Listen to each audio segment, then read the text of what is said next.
दादा ये दादा, बरतिया लोग कहत हैं कि जल्दी से हमार विदाई करो, बहुत लेट हुआ है हमका। हाँ बचवा, चलो बस हम पीछे में सबका लेके आवत है। अरे जिज्जी चली जावो हमरन के छोड़ के, इतना जल्दी तुम्हें परा है रिक्शा में बैठे का। अरे नाई हो ललका, सब जल्दी आम रहे, चलो चलो किए रहे ही ना ते खाली बैठ ली हम का करी। अरे जिज्जी तनी फोन ऑन किया कि अकेले रहा जियरा नाई लागी तोहरे बिना।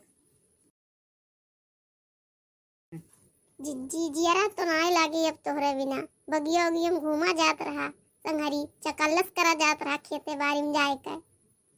अरे ललका तो चिंता ना लियो, हम जैसे गए तैसे आयु, कब नहीं ज्यादा दिन हम जल्दी आयु। तोहरेन कनाई वर आता है मही, बरतिया लोग हमें कचुआए हैं। दादा का भाई काहे इतना देर लगाए हो? अरे का करी बेटवा, घर के परपंच हुए हमारे हाथ में थोड़ो है, निकरी है तब तो जई है सब। जिज्जी जात थी तनी तौर तरीका से रहियो। हाँ हो ललका ध्यान रखब हम, तनी बूढ़ा के खातिर भाव अच्छे से कियो, कौनो कमी ना रहे तोहरे ओर से। ललका तू अच्छे कहा थी, ध्यान तो रखबे करब अपनी ओर से, हम नाई कोनो कमी रखब।